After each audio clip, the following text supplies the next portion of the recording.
Les sceptiques ont tiré des points difficiles, des arguments contre la Bible.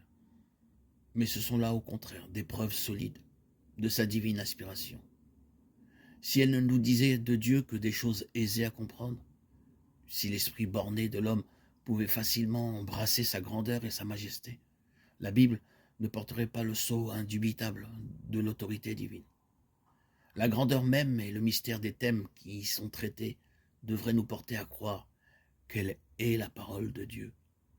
La Bible révèle la vérité avec une telle simplicité et une adaptation si parfaite aux besoins et aux aspirations du cœur humain qu'elle a fait le charme et l'étonnement des esprits les plus cultivés. D'autre part, elle met les humbles et les illettrés à même de comprendre le chemin du salut. Et pourtant, ces vérités si simplement exprimées traitent de sujets si élevés, si profonds et tellement inaccessibles aux facultés humaines, que nous ne pouvons les accepter que parce que c'est Dieu qui a parlé. Ainsi, le plan du salut nous est révélé de telle manière que chacun peut comprendre ce qu'est la repentance envers Dieu et la foi en notre Seigneur Jésus-Christ, et s'engager dans cette voie pour être sauvé. Et cependant, ces vérités si faciles à saisir contiennent des mystères qui nous voilent la gloire de Dieu. Mystères qui confondent celui qui cherche sincèrement la vérité, mais lui inspirent la foi et le respect. Plus il sonde la Bible, plus ferme est sa conviction qu'elle est la parole de Dieu. La raison s'incline devant la majesté de la révélation divine. Se rendre compte que la compréhension parfaite des grandes vérités de la Bible nous échappe, c'est simplement reconnaître qu'un esprit borné et incapable de concevoir l'infini, que l'homme avec ses connaissances limitées ne peut saisir les desseins de l'omniscient.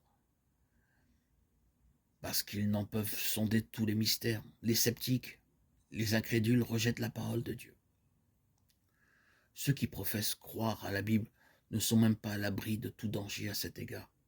L'apôtre Paul dit « Prenez garde, frères, que quelqu'un de vous n'ait un cœur mauvais et incrédule au point de se détourner du Dieu vivant. » Hébreux 3,12. C'est une chose tout à fait légitime que d'étudier attentivement les enseignements de la Bible et de sonder les profondeurs de Dieu. 1 Corinthiens 2,10. Si les choses cachées sont à l'Éternel notre Dieu, les choses révélées sont à nous. Deutéronome 29,29. Mais l'effort de Satan vise à pervertir les facultés d'investigation dont nous sommes doués.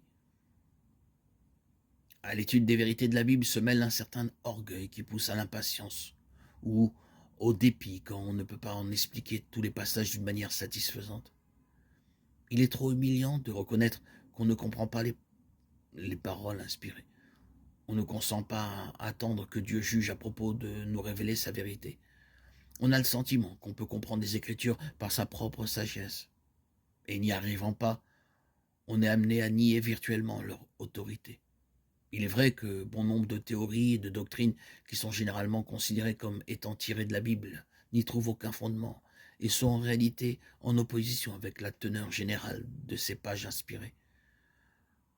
Ce fait, qui a été une occasion de doute et de perplexité pour bien des esprits, loin d'être attribuable à la parole de Dieu, est l'œuvre des hommes qui l'ont perverti.